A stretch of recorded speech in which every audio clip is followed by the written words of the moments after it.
Hello, my dear listeners, and welcome to our English learning journey, the podcast where we turn language fears into fluency. I'm your host, Emma, and if you've ever felt your heart race when someone asks you a question in English, or if you've stayed silent just to avoid making a mistake, this podcast is for you. Let me tell you something right from the start. You are not alone. Every single person who's ever learned English, including me, has been exactly where you are. And today I want to share not just the lessons that helped me, but the stumbles, the embarrassing mix-ups, and the little victories that made all the difference. Because learning English isn't about perfection, it's about progress. And progress begins with a single brave step. Picture this.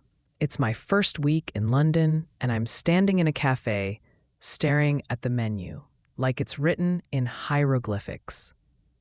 The barista smiles and asks, "What'll it be, love?" My mouth goes dry. I've rehearsed this moment 100 times, but suddenly every word vanishes. I blurt out, "Coffee, black, please," and immediately cringe. Did I sound robotic? Did I forget to say thank you? But here's what happened next. Nothing. No laughter. Nothing.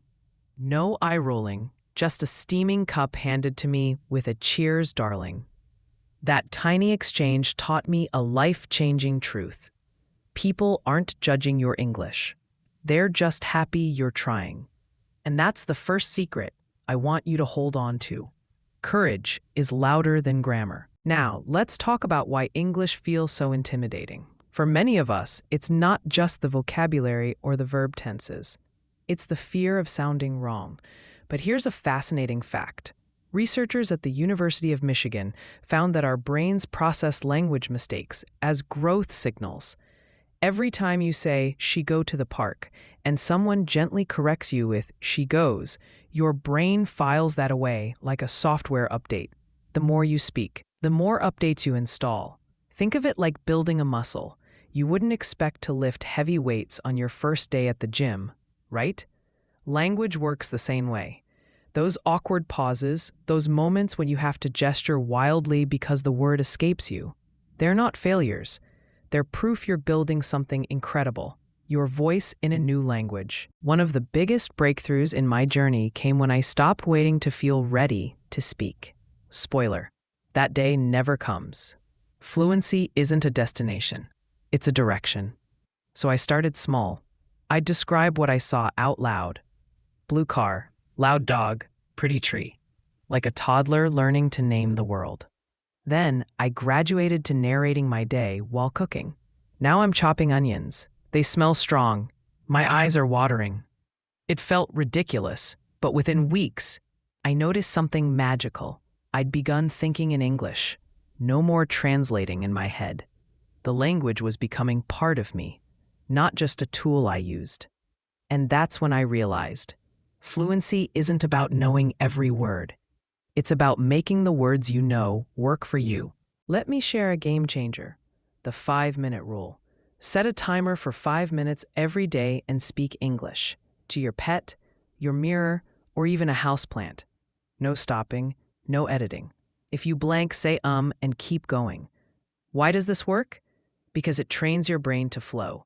A study in the Journal of Applied Linguistics found that learners who practiced uninterrupted speaking for just 5 minutes daily improved their spontaneity by 60% in 3 months. The goal isn't perfection. It's getting comfortable with the sound of your own voice in English. And trust me, once you survive talking to a potted fern about the weather, real conversations feel like a breeze. Now let's tackle a universal struggle, understanding native speakers. Why do they sound like they're chewing their words? Here's the secret: connected speech. When we say, "What do you want?" it often comes out as, "What do you want?" with sounds blending together. To train your ear, try this. Watch a YouTube clip with subtitles, then re-watch without them, focusing on how words link. Apps like Elsa Speak also help by analyzing your pronunciation. But remember, even native speakers misunderstand each other. My friend once heard "let's hit the beach" as "let's eat the peach." We still laugh about it. Misunderstandings aren't failures, they're future funny stories. I want to pause here and remind you of something vital. Your accent is not a flaw. It's a fingerprint, proof of the languages and places that shaped you. A Harvard study showed that listeners actually find mild accents more engaging because they signal effort and multiculturalism. So instead of erasing your accent, focus on clarity, slow down, stress keywords, and embrace the music of your speech. After all, Shakespeare's English sounded nothing like ours today. Language isn't stone, it's a river, always changing, always adapting, just like you. As we wrap up today, I'll leave you with this thought. Every hello, every thank you, every time you ask for directions or order a coffee, you're not just speaking English. You're proving to yourself that courage is stronger than fear. So go ahead, make mistakes, laugh at them, celebrate them. Because the only wrong way to learn is not to try at all. Next time, we'll dive into how to think in English and stop translating in your head. Until then, I'd love to hear from you. Share your wins, your struggles, or your favorite oops moments at emmasenglishjourney.com. Remember, this isn't just my journey, it's ours. And I'm so grateful we're walking it together. I want to share with you how to actually think in English, because that's when the magic really starts happening. You know that frustrating moment when you want to say something, but first you have to translate it from your native language. We're going to break that habit together. Let me tell you about my light bulb moment. I was standing in a supermarket, staring at the dairy section, and I realized something incredible. I was thinking milk, without first thinking the word in my native language. It seems small, but it changed everything for me. That's when English stopped being a subject I studied and started being a way I could live. And the best part? You can train your brain to do this too. It's not about talent or being gifted with languages. It's about practice and the right techniques. Here's how we'll start. Visualization. Every morning for just 2 minutes, look around your room and name objects in English. Not by translating, but by seeing the object and calling it by its English name directly. Window, bed, phone, book. Simple, right?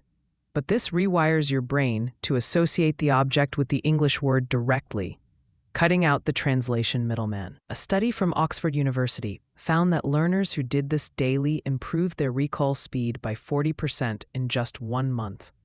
It's like creating little English highways in your mind. Now let's talk about something we all struggle with. Those moments when you blank on a word.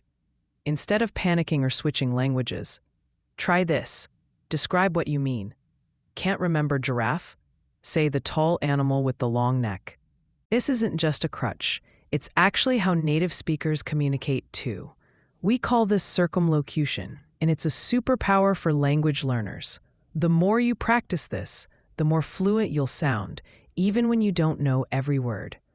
Here's a fun exercise I still do. The running commentary. For 5 minutes a day, describe everything you're doing as you do it. In English. I'm opening the fridge. The light is bright.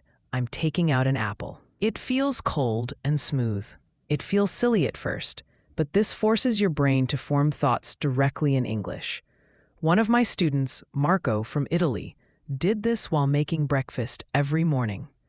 After 3 weeks, he told me, "Emma, I dreamed in English last night."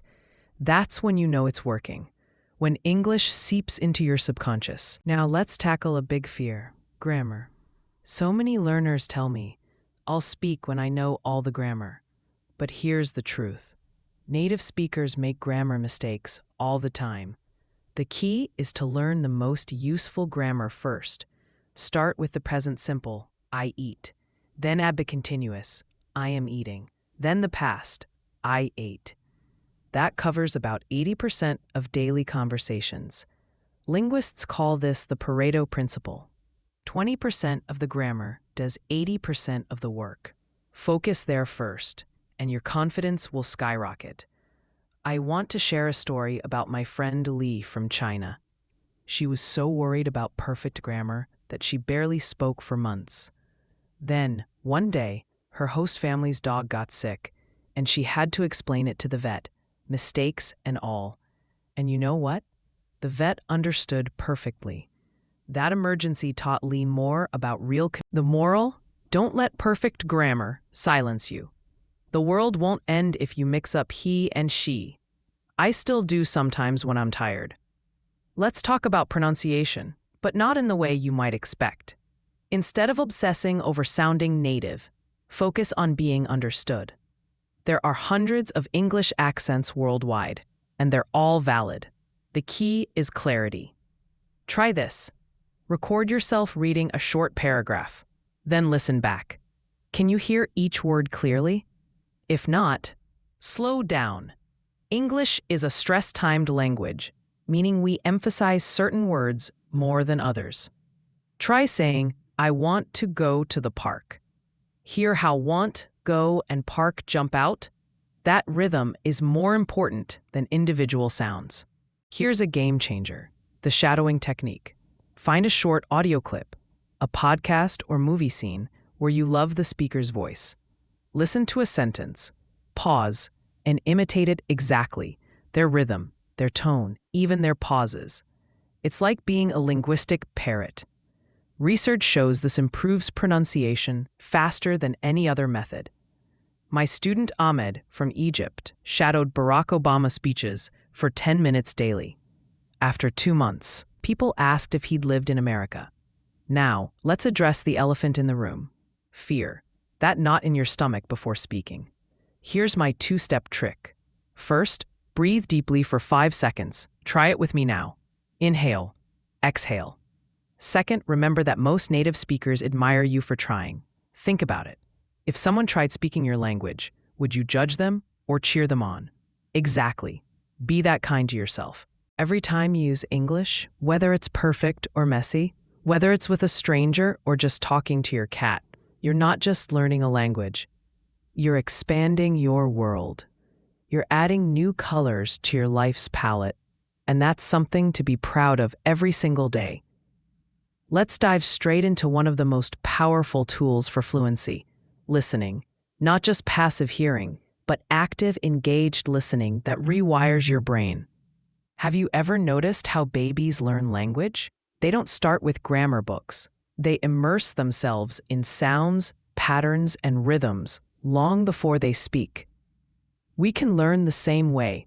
A study from the University of California found that learners who practiced focused listening for 20 minutes daily improved their speaking accuracy 30% faster than those who only studied textbooks. Here's how to make listening work for you. First, the 3-phase listening drill.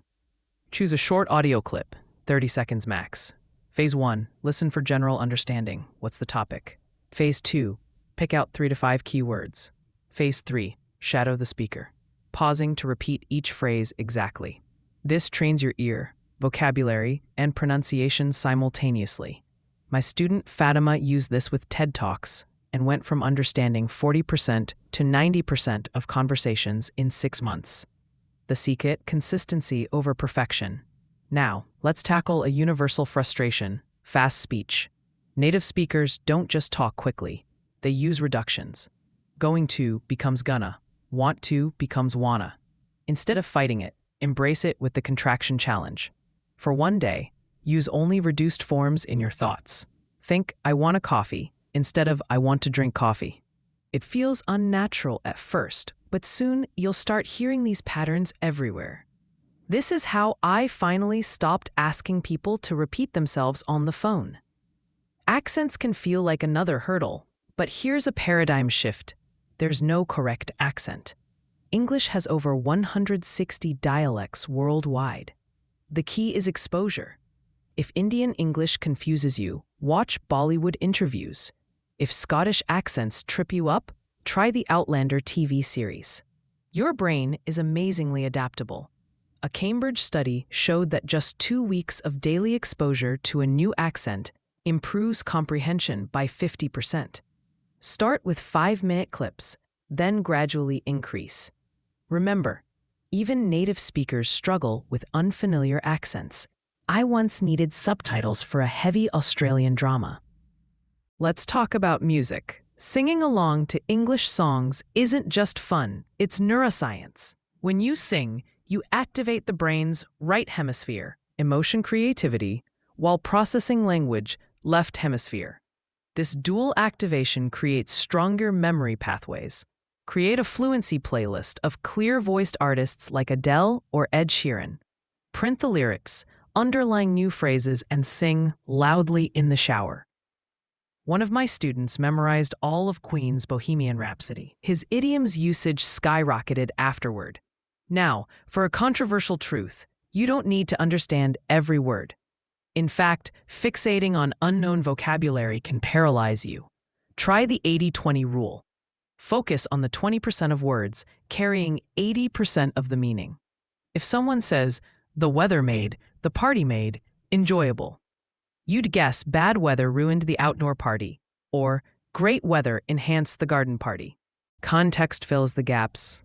Police detectives use this technique when transcribing unclear recordings. You can too. Podcasts themselves are golden tools, but here's how to maximize them. Listen to the same episode 3 times. First pass, no stopping, get the gist. Second pass, pause to note 3 to 5 new phrases. Third pass, shadow the host. Apps like Audacity let you slow down audio without distorting pitch. Perfect for dissecting fast talkers.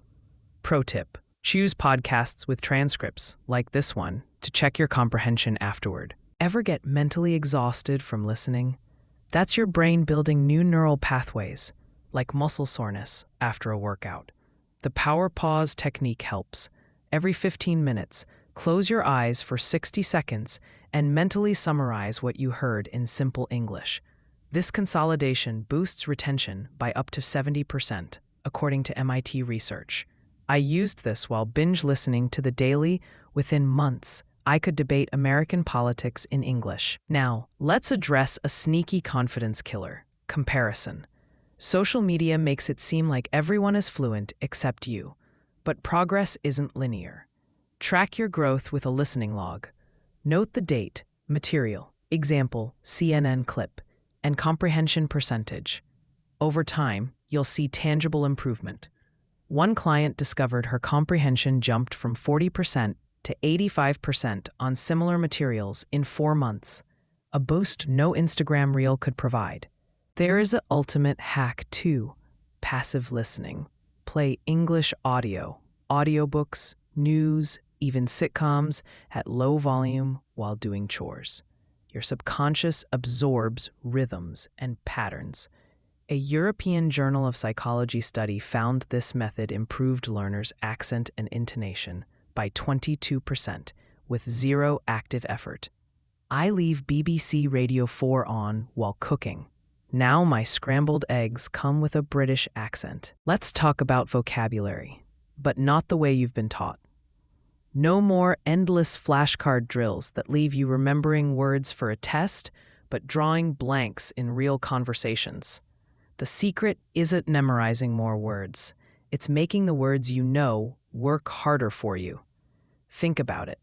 The average native speaker uses just 800 to 1,000 words for 90% of daily communication. You likely already know most of these. The problem? You haven't learned to use them flexibly. Here's a game-changing approach: the word expansion technique. Take a simple verb like get. Most learners know it means receive, but watch this. Get can mean understand. I get it. Arrive, I'll get there at 8. Become, I'm getting tired. Or even annoy, he really gets to me.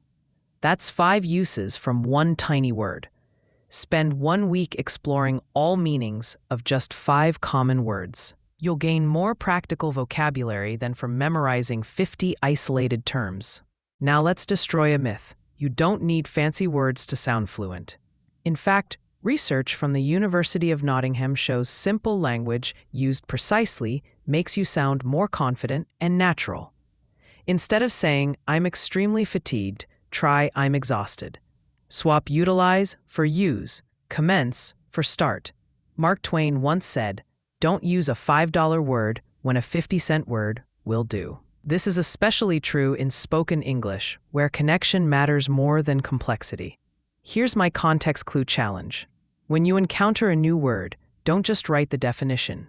Find or create 3 real-life sentences using it.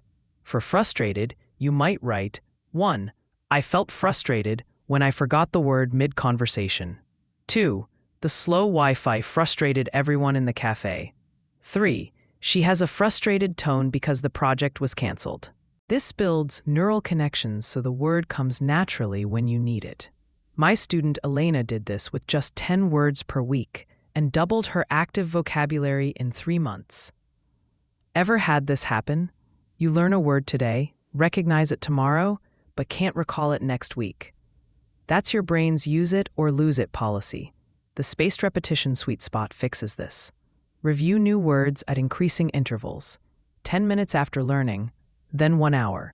1 day, 3 days, 1 week. Apps like Anki automate this, but you can use a simple notebook too. Neuroscience shows this timing boosts long-term retention by over 400% compared to cramming. Let's talk about collocations, words that naturally go together. Native speakers don't say make a photo or do a mistake. We say take a photo and make a mistake. These partnerships are the glue of fluent speech. Create a collocation corner in your notebook. When you learn a verb like take, list its common pairs. Take a break, take notes, take a chance. This one habit will make your English sound instantly more natural than any advanced vocabulary could. Here's a fun exercise I call Word Detective. For 1 day, become hyper-aware of a single word in all its forms. Choose work, for example. Notice how it morphs. Verb, I work here. Noun, my work is stressful. Adjective, work clothes. Phrasal verb, work out a solution. This trains you to see words as flexible tools rather than fixed definitions. Bonus, it makes boring activities like waiting in line into engaging language practice. Now the technique that transformed my vocabulary, the 5-minute story challenge. Set a timer and tell a story aloud using 5 new words you're learning. The story can be ridiculous. The purple giraffe was obsessed with quantum physics but terrified of spoons. What matters is creating vivid mental connections. A Princeton study found that embedding words in stories improves recall by 70% compared to rote memorization. Plus, it's way more fun than flashcards. Let's address a common frustration, those tip-of-the-tongue moments when you know a word but can't retrieve it. Instead of panicking, use the circular description method. Can't remember umbrella? Say the thing you hold in rain to stay dry. This does 3 things. 1. Keeps the conversation flowing. 2. Often leads the other person to supply the word. And 3. Strengthens neural pathways so you'll remember it next time. It's how children learn language naturally, by describing what they mean until someone gives them the right word. Finally, the ultimate vocabulary truth. Words are like people. You remember those you have meaningful relationships with. Don't just learn happy. Remember the time you felt ecstatic when your best friend visited, or content watching sunset at the beach. Attach words to your personal experiences. My student Raphael improved his word recall 300% by creating a memory map, drawing his childhood home and labeling each room with emotionally charged vocabulary. Attic equals musty, kitchen equals aroma. The stronger the emotional connection, the stickier the word. Remember this: vocabulary isn't about quantity, it's about quality and flexibility. With just 500 well-used words, you can describe almost any idea. That's how Hemingway wrote classics like The Old Man and the Sea, using predominantly simple language. Your goal isn't to sound like a dictionary. It's to communicate with clarity and confidence. Next time, we'll explore how to turn all this vocabulary into flowing, natural conversations. Let's tackle the heart of fluency today. Real conversations. Not perfect textbook dialogues, but the messy, beautiful dance of actual human communication. Because here's the truth I learned the hard way. In fact, a Cambridge study analyzed 1,000 natural conversations and found that only 60% of utterances were complete sentences. So breathe. You're not failing when you pause. You're sounding authentic. Here's my 3-bullet response technique for never being speechless again. When asked any question, 1. Give a direct answer. Yes, I love cooking. 2. Add one detail, especially Italian food. 3. Throw in a personal connection. My grandmother taught me. This simple structure creates natural, flowing responses without overthinking. Try it now with, do you like traveling? Now let's solve the awkward silence monster. The secret isn't avoiding pauses, it's owning them gracefully. Keep 3 conversation lifeboats ready. 1. Actually, that reminds me for topic shifts. 2. What about you? The ultimate turn-passing move. 3. Wow, I've never thought about it that way. When genuinely stuck. My student Carlos practiced these until silences became comfortable thinking space rather than panic moments. Phrasal verbs are the hidden glue of natural speech. We put off meetings, run into friends, and figure out problems. But they're chaotic to learn. Here's the hack. Group them by particle, not verb. Study all up phrasal verbs together.